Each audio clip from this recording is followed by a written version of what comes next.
Hello दोस्तों, expo classes में आपका स्वागत है। कैसे हैं आप? आशा करते हैं कि आप सब अच्छे होंगे, खुश होंगे, स्वस्थ होंगे। चलिए, आज हम आपके सामने लेके आए हैं सीटेट का ये प्रैक्टिस सेट है। ये 2012 का प्रैक्टिस सेट है, ठीक है? और ये 2012 का सोल्व पेपर है, ठीक है? अब देखते हैं, ये सीडीपी है, बाल विकास एवं शिक्षा शास्त्र, यानी कि चाइल्ड डेवलपमेंट एंड पेडागोजी, ठीक है। अब इसमें देखते हैं पहला क्वेश्चन क्या है। ये पहला क्वेश्चन देखते हैं क्या है। पहला क्वेश्चन पूछ रहा है, चलिए पहला क्वेश्चन पूछ रहा है कि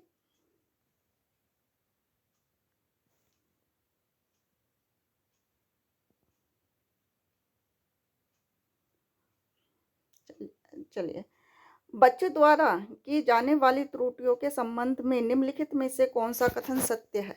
इसे बताना है कौन सा कथन सत्य है, बताना है, ठीक है। अब ये देखिए कौन सा यदि एक शिक्षक कक्ष में सभी बच्चों की त्रुटियों को सुधारने योग्य नहीं है तो यह संकेत करता है कि शिक्षक शिक्षा की व्यवस्था असफल है। तो ये पहले ऑप्शन से ही पता चल रहा है कि ऑप्शन नंबर ये ठीक है, ठीक है। तो इसका ऑप्शन नंबर 1 ठीक हो गया। चलिए, नर्सरी कक्षा में शुरुआत करने के लिए कौन सी विषय वस्तु सबसे अच्छी है। कौन सी विषय वस्तु सबसे अच्छी है? ये है हमारी सबसे अच्छी विषय है, वस्तु है कि मेरा परिवार, ठीक है। मेरा परिवार, ये बी ऑप्शन ठीक है। इसका व्याख्या देख लेते हैं, क्या है इसकी व्याख्या। देखिए, नर्सरी कक्षा में, ये देखिए, नर्सरी कक्षा में शुरुआत करने के लिए क्या है ये, नर्सरी कक्षा में शुरुआत करने के लिए मेरा परिवार विषय वस्तु सबसे अच्छी है, क्योंकि नर्सरी कक्षा में बालक को विद्यालय मित्र पड़ोस के बारे में ज्ञान नहीं होता, लेकिन परिवार से संबंधित जैसे माता पिता, भाई बहन आदि के बारे में कुछ ज्ञान अवश्य होता है। तो क्या हो गया इसका, मेरा परिवार, ए बी ऑप्शन ठीक हो गया। चलिए, प्राथमिक शिक्षा, चलिए प्राथमिक कक्षा में क्या है, प्राथमिक कक्षा में सकारात्मक वातावरण निर्मित करने के लिए एक शिक्षक को क्या चाहिए, एक शिक्षक को विभेद नहीं करना चाहिए, विभेद नहीं करना चाहिए और प्रत्येक बच्चे के लिए समान लक्ष्य सुनिश्चित करने चाहिए, ठीक है। यानी कि बच्चों को कभी भी विभेद नहीं करना चाहिए, भेदभाव नहीं करना चाहिए। विभेद का मतलब होता है भेदभाव, ठीक है। भेदभाव नहीं करना चाहिए और सभी बच्चों को समान रूप से लक्ष्य सुनिश्चित करना चाहिए, एक ही लक्ष्य देना चाहिए सभी बच्चों को। तो क्या हो गया, ऑप्शन नंबर 1 ठीक है इसका। चलिए, इसकी व्याख्या देख लेते हैं क्या है इसमें। देखिए व्याख्या क्या दे रखा है, व्याख्या में दे रखा है, वही दे रखा है कि प्राथमिक कक्षा में सकारात्मक वातावरण निर्मित करने के लिए एक शिक्षक को भेदभाव नहीं करना चाहिए और प्रत्येक छात्र के लिए समान लक्ष्य सुनिश्चित करना चाहिए। वो ए ऑप्शन ठीक हो गया इसका। चलिए, एक बच्चा, ये देखिए क्या है इसमें, एक बच्चा डैश से ग्रस्त है, वह सा को वाज तथा अनक्लियर को न्यूक्लियर में अंतर नहीं कर सकता, ठीक है। तो वह कौन से रोग से ग्रसित है, ये बताना है। ये है डिसलेक्सिया, ठीक है। डिसलेक्सिया यानी कि पठन विकार से है। इसकी व्याख्या देख लेते हैं, इसका स्पष्टीकरण क्या है।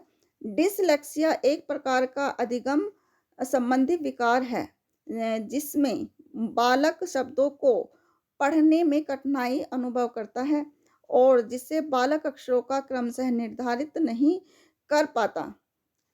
क्या क्या नहीं, क्रम उसका क्रम निर्धारित नहीं कर पाता। जैसे कि ये हो गया, सा हो गया, ठीक है। सा को क्या कर दिया, ये उल्टा पढ़ा उन्होंने, सा को वास पढ़ा, ठीक है। तो क्या हो गया, उनका क्रम निर्धारित नहीं कर पाता और उन्हें सा और वाज़ तथा न्यूक्लियर और अनक्लियर में अंतर करने में कठिनाई होती है। तो क्या हो गया? ये डिसलेक्सिया हो गया, ठीक है? चलिए। निम्नलिखित में से कौन-सी विशेषता समस्या समाधान उपागम का विषय चिन्ह है? कौन-सी समस्या समाधान उपागम का विशेष चिन्ह है? कौन-सा है? ये देखना है। समस्या मौलिक होती है? नहीं, ये गलत है। कि सही उत्तर प्राप्त करने का सामान्यतः एक उपागम होता है, ये भी गलत है। वह केवल एक सिद्धांत प्रकरण पर आधारित होता है, ये भी गलत है। समस्या कथन में संकेत अंतर्निहित रूप से दिया जाता है, ये सही है। तो क्या हो गया इसका? जो समस्या समाधान उपागम का विशेष चिन्ह होता है, कौन-सा होता है? ये होता है कि समस्या कथन में संकेत अंतर्निहित रूप से दिया जाता है, ठीक है? तो डी ऑप्शन ठीक हो गया इसका। चलिए, प्रतिभाशाली विद्यार्थी है। प्रतिभाशाली विद्यार्थी कौन होते हैं? ये बताना है। प्रतिभाशाली विद्यार्थी वो होते हैं जो अपने निर्णयों पर आत्मनिर्भर होते हैं, ठीक है? तो क्या हो गया? ये इसका ये देखिए, ये डी ऑप्शन ठीक हो गया, जो अपने निर्णयों में आत्मनिर्भर होते हैं। क्या हो गया? प्रतिभाशाली छात्र सदैव अपने निर्णयों में आत्मनिर्भर होते हैं। चलिए, इसका डी ऑप्शन ठीक है। अब देखते हैं। ये देखिए, चिंतन के सूचना प्रकरण क्या है इसमें? देखिए, चिंतन के सूचना प्रक्रमण सिद्धांत में निम्नलिखित चरण आते हैं। कौन-कौन से आते हैं? एक आता है प्रतिक्रिया क्रियान्वयन और प्रतिक्रिया चयन आता है और श्रेणीकरण आता है, श्रेणीकरण, ठीक है? पूर्व प्रक्रमण आता है। अब इन चरणों का सही क्रम देखना है हमें। सबसे पहले कौन-सा आ जाएगा? सबसे पहले आ जाएगा हमारा पूर्वक्रमण, ठीक है? पूर्व प्रक्रमण। तो क्या हो गया? सबसे पहले ये आ गया। फिर दूसरे नंबर पर आ जाएगा श्रेणीकरण, ठीक है? दूसरे नंबर पे श्रेणीकरण आ जाएगा। तीसरे नंबर पर आ जाएगा प्रतिक्रिया चयन, ठीक है? चौथे नंबर पर आ जाएगा प्रतिक्रिया क्रियान्वयन, ठीक है? तो क्या हो गया इसका? डी ऑप्शन ठीक हो गया इसका। चलिए,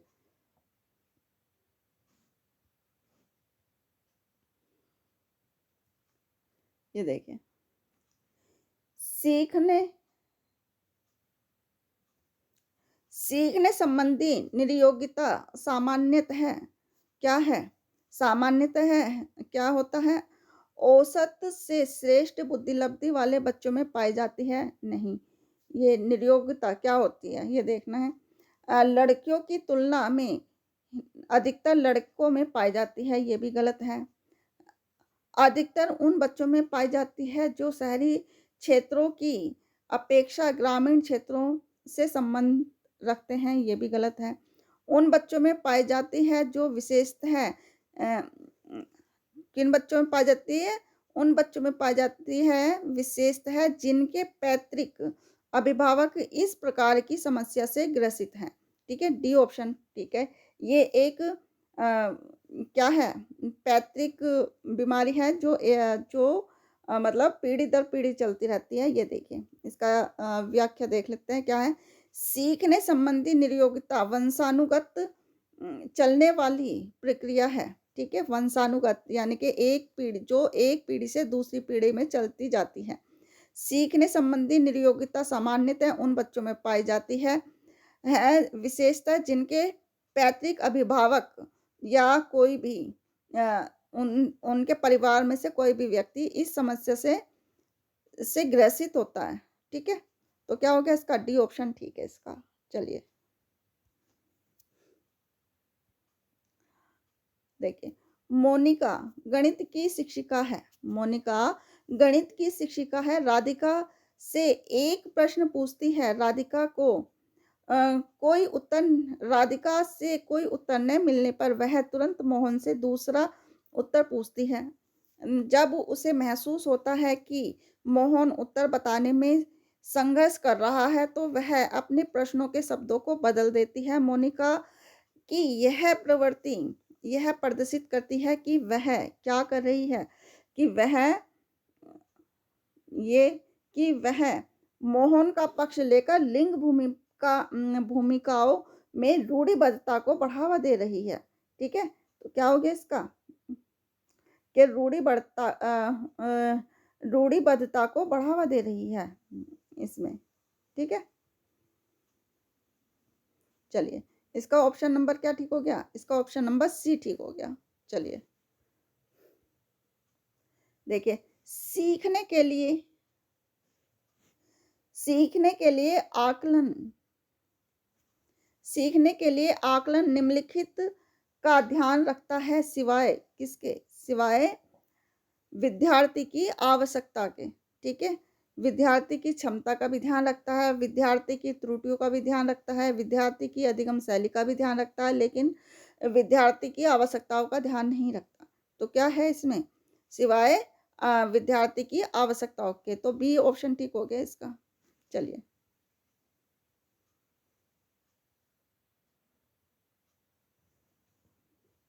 एक समान जुड़वा भाइयों में से एक को सामाजिक आर्थिक रूप से ध धनाढ्य परिवार द्वारा गोद लिया जाता है और दूसरे को एक निर्धन परिवार द्वारा।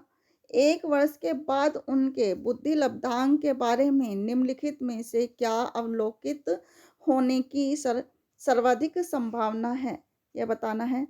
ये है इसका ऑप्शन नंबर क्या ठीक है?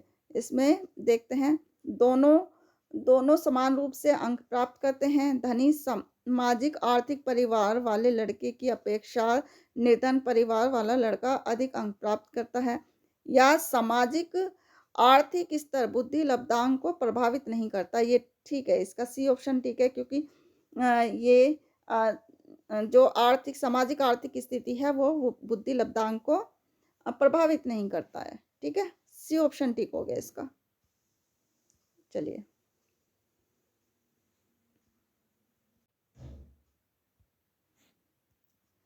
देखते हैं, निम्नलिखित में से कौन सा सूक्ष्म गतिक कौशल का उदाहरण है? कौन सा सूक्ष्म गतिक कौशल का उदाहरण है? ये बताना है।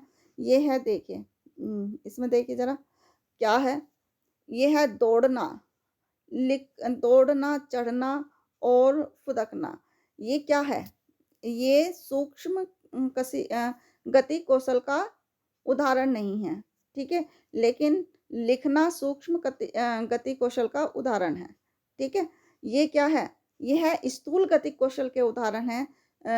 दौड़ना, चढ़ना और फुदकना। ये देखिए, स्थूल गति कौशल का संबंध शारीरिक क्रियाओं से होता है, जिसमें दौड़ना, चढ़ना, फुदकना आदि आते हैं, जबकि लिखना सूक्ष्म गति कौशल के अंतर्गत आता है। तो क्या हो गया इसका? बी ऑप्शन ठीक है इसका।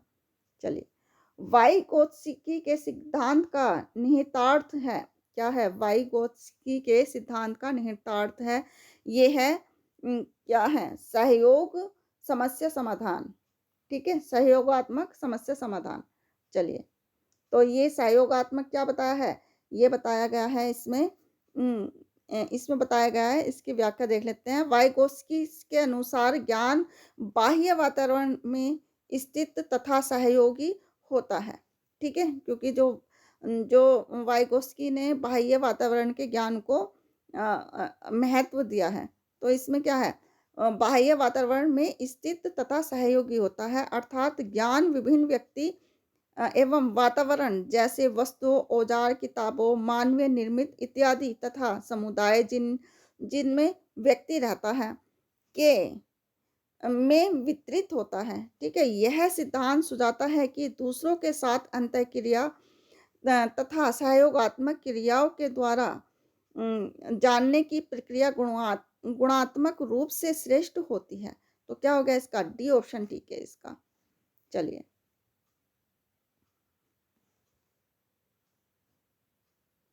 किशोर डैश का अनुभव करते हैं। क्या किशोर किस चीज का अनुभव करते हैं? ये करते हैं दुश्चिंता और स्वयं से सरोकार ए ऑप्शन ठीक है। किशोर दुश्चिंता और स्वयं से सरोकार का अनुभव कर सकते हैं। ठीक है? वह अपने रंग, रूप, स्वास्थ्य, मान-सम्मान, आर्थिक स्थिति, सामाजिक स्वीकृति, शैक्षिक प्रगति, भावी व्यवस्था आदि के प्रति सदैव व्यग्र रहते हैं। तो क्या हो गया इसका? ए ऑप्शन ठीक है इसका। चलिए। शारीरिक रूप से सक्षम बच्चों को सामान्यतः डैश होता है। क्या होता है? सामान्यतः होता है शारीरिक रूप से जो बच्चा जो ग्रसित होता है, वो क्या होता है? जो सक्षम होता है, वो है डिस्ग्राफिया। ठीक है? D option dysgraphia. ये कोई एक रोग नहीं है, ये एक एक तरह से शारीरिक विकार होता है। ये देखिए, डिस्ग्राफिया कोई रोग नहीं बल्कि एक प्रकार का विकार होता है। जो शारीरिक रूप से सक्षम बच्चों में सामान्यतः पाया जाता है। ठीक है? इसमें बच्चे के लिखावट व समझने की क्षमता पर असर पड़ता है। तो क्या हो गया? डिस्ग्राफिया। आंशिक पुनर्बलन क्या होता है? आंशिक पुनर्बलन क्या होता है? ये बताना है। ये पुनर्बलन होता है कि सतत पुनर्बलन की अपेक्षा अधिक प्रभावी होता है। ठीक है? आंशिक पुनर्बलन क्या होता है? क्योंकि आंशिक पुनर्बलन से अभिप्राय कई सही अनुक्रियाओं के उपरांत पुनर्बलन देने से है। यह सतत पुनर्बलन की अपेक्षा अधिक प्रभावी होता है क्योंकि इसमें छात्र को किस अनुक्रिया पर पुनर्बलन मिलेगा इसका पता नहीं होता। इससे वह प्रत्येक अनुक्रिया को तत्परता से करता है। ठीक है? प्रत्येक अनुक्रिया को तत्परता से करता है। तो क्या हो गया इसका? डी ऑप्शन ठीक हो गया इसका। चलिए। चलिए, सॉरी। एक सशक्त विद्यालय में अपने शिक्षकों में निम्नलिखित योग्यता में से किसे सर्वाधिक बढ़ावा देंगे? आप किसे सर्वाधिक बढ़ावा देंगे? किसे देंगे? हम देंगे ये देंगे अ, ये देंगे प्रतिस्पर्धात्मक अभिवृत्ति को। ठीक है? एक सशक्त विद्यालय अपने शिक्षकों को निम्नलिखित योग्यता में सदैव प्रतिस्पर्धात्मक अभिवृत्ति को सर्वाधिक बढ़ावा देगा। ठीक है? बी ऑप्शन ठीक हो गया इसका। निम्नलिखित में से अंतः विषयी अनुदेशन का सर्वोत्कृष्ट लाभ यह है कि क्या है? यह है कि विद्यार्थी को सीखे गए ज्ञान का बहु संदर्भों में अनुप्रयोग करने और सामान्यीकृत करने के अवसर दिए जाते हैं। बी ऑप्शन ठीक है इसका। चलिए। वे शिक्षार्थी जो संवर्धन ज्ञान और शैक्षिक दक्षता की हार्दिक इच्छा प्रदर्शित करते हैं उनके पास होता है क्या होता है? उनके पास होता है निष्पादन उपागम अभिविन्यास। ठीक है? तो क्या हो गया? ए ऑप्शन ठीक हो गया इसका। चलिए। शिक्षक डैश के अलावा निम्नलिखित में से सभी को करते हुए समस्या समाधान को विद्यार्थियों के लिए मज़ेदार बना सकता है। क्या बना सकता है? ये देखिए ये देखिए। जब विद्यार्थी स्वयं से कोई कार्य करने की कोशिश कर रहे हों तो उसे परिपूर्णता की अपेक्षा करने के अलावा निम्नलिखित से सभी को करते हुए समस्या समाधान को विद्यार्थियों के लिए मज़ेदार बना सकता है। तो क्या हो गया इसका? बी ऑप्शन ठीक हो गया इसका। चलिए। भाषा में अर्थ की सबसे छोटी इकाई है। क्या है? रूपीम। ए ऑप्शन ठीक है। भाषा में अर्थ की सबसे छोटी इकाई रूपीम है। चलिए। बहुबुद्धि सिद्धांत निम्नलिखित निहितार्थ देता है सिवाय बहुबुद्धि सिद्धांत निम्नलिखित निम्नलिखित निहितार्थ देता है सिवाय किसके? ये देता है बुद्धि प्रकरण, बुद्धि बुद्धि प्रक्रमण संक्रियाओं का एक विशिष्ट समुच्चय समाधान के लिए किया जाता है। तो क्या हो गया इसका? सी ऑप्शन ठीक है। बहुबुद्धि सिद्धांत के अंतर्गत विविध तरीकों में सीखने का आंकलन किया जाता है।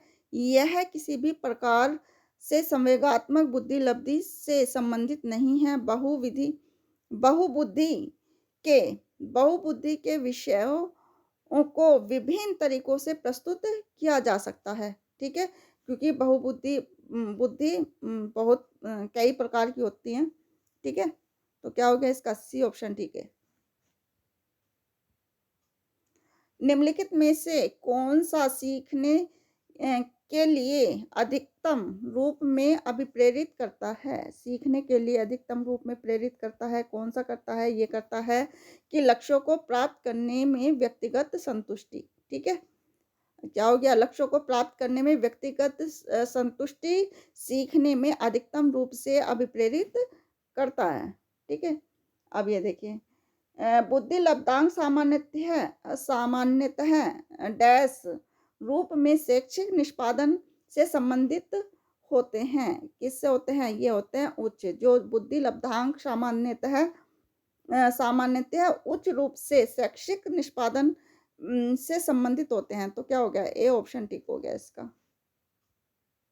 एक 16 वर्ष का बच्चा बुद्धि लब्धि परीक्षण में 75 अंक प्राप्त करता है। उसकी मानसिक आयु डैश वर्ष होगी। कितने वर्ष होगी ये बताना है हमें। ये देखिए आईक्यू, जैसे कि आईक्यू का फॉर्मूला आप अच्छी तरह जानते हैं। IQ is equal to MA upon CA into 100 ये है। ठीक है? इसका ये आईक्यू का फॉर्मूला है। ठीक है? अब इसी के आधार पे हमें संख्या रखनी है। आईक्यू कितनी है हमारी? आईक्यू है 75 अंक। तो यहाँ पे 75 आ गया। ठीक है? और CA हमारा कितना है? वास्तविक आयु कितनी है हमारी? 16 वर्ष है। तो यहाँ पे 16 वर्ष आ गया। तो क्या हो गया? आईक्यू की जगह हमने 75 रख लिया। ठीक है? ME upon CA into 100। तो ME ये CA की जगह 16 रख लिया हमने। ठीक है? 75 इज इक्वल टू क्या? MA upon 16 into 100। तो क्या हो गया? ये हम क्रॉस मल्टीप्लिकेशन कर देंगे इसका। तो क्या हो गया? यहाँ पे 75 इंटू 16 हो गया। ठीक है? और इसकी हम गुना करेंगे। तो गुना करने के बाद हमारा कितना आ जाएगा? 12 वर्ष आ जाएगा। MA हमारा कितना आ जाएगा? यहाँ पे 12 वर्ष आ जाएगा। ठीक है? चलिए मानसिक आयु हमारी 12 वर्ष आ जाएगी। विद्यार्थियों में ये देखें, विद्यार्थियों के पोर्टफोलियो के लिए सामग्री का चयन करते समय डैश का डैश जरूरी होना चाहिए। क्या जरूरी होना चाहिए? कि विद्यार्थियों के पोर्टफोलियो के लिए क्या होना चाहिए? विद्यार्थियों के पोर्टफोलियो के लिए सामग्री का चयन करते समय विद्यार्थियों का समावेशन जरूर होना चाहिए। है ना? तो क्या हो गया इसका? बी ऑप्शन ठीक है इसका यहाँ पे। ठीक है? सफल समावेशन को निम्नलिखित की आवश्यकता होती है सिवाय किसकी? सफल समावेशन को निम्नलिखित की आवश्यकता होती है, किसकी होती है? देखिए सफल समावेशन के लिए शिक्षक का संवेदनशील होना और अभिभावकों की भागीदारी तथा छात्रों का क्षमता संवर्धन आवश्यक होता है सिवाय पृथक्करण के। ठीक है? तो बी ऑप्शन ठीक है इसका।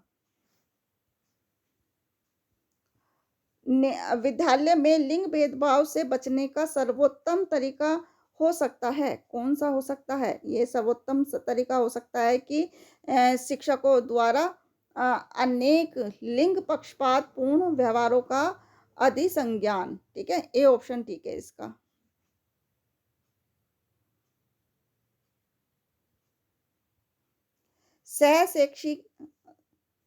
सह शैक्षणिक क्षेत्रों में निष्पादन के आधार पर शैक्षणिक क्षेत्रों में निष्पादन के स्तर को बढ़ाने का औचित्य स्थापन किस आधार पर किया जा सकता है? किस आधार पर किया जा सकता है? ये किया जाता है, यह व्यक्तिगत भिन्नताओं को संतुष्ट करता है। क्या करता है? यह व्यक्तिगत भिन्नताओं को संतुष्ट करता है। ये संतुष्ट करता है। बी ऑप्शन ठीक है इसका। विद्यालय में नियमित उपस्थिति के लिए वंचित बच्चों को प्रोत्साहित करने का निम्नलिखित में से कौन-सा तरीका सर्वाधिक उपयुक्त है? कौन-सा तरीका है? यह है आवासीय विद्यालय खोलना, ठीक है? आवासीय विद्यालय खोलना, ए ऑप्शन ठीक है। ये देखिए विद्यालयों में नियमित उपस्थिति के लिए वंचित बच्चों को प्रोत्साहित करने के लिए आवासीय विद्यालय खोलने का तरीका सर्वाधिक उपयुक्त होता है। तो क्या हो गया? इसका ए ऑप्शन ठीक हो गया। चलिए, इसका ए ऑप्शन ठीक हो गया। चलिए, ये आज का हमारा लास्ट क्वेश्चन था। ये आज का हमारा लास्ट क्वेश्चन था। आशा करते हैं कि आपको वीडियो पसंद आई होगी। अगर आपको ये क्वेश्चन ज़रा भी यूज़फुल लगे तो प्लीज़ लाइक, शेयर और सब्सक्राइब करना ना भूलिएगा। मिलते हैं नेक्स्ट वीडियो में, तब तक के लिए खुश रहिए, स्वस्थ रहिए। धन्यवाद।